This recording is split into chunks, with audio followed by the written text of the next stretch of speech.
Let's take a look at their positions in the initialization phase, as well as in the first and second iterations. After updating the positions of all the particles, we need to calculate the cost for each particle.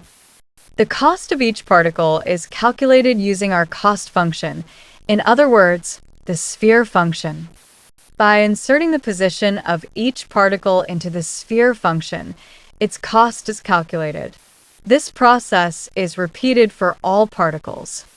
These values indicate that the best or lowest cost belongs to second particle. We're at the end of the second iteration, and we're far from the maximum iteration, so we'll continue and enter the next loop.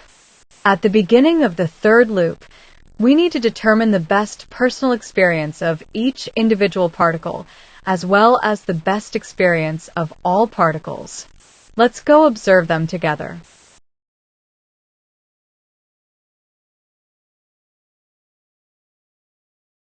Okay, now let's see where PSO directs the particles in the third and subsequent iterations. In the following, we will overlook the details of the calculations and observe how the particles move. Let's go!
Alright, as we reach iteration 50, we come to the exciting conclusion of the iteration loop.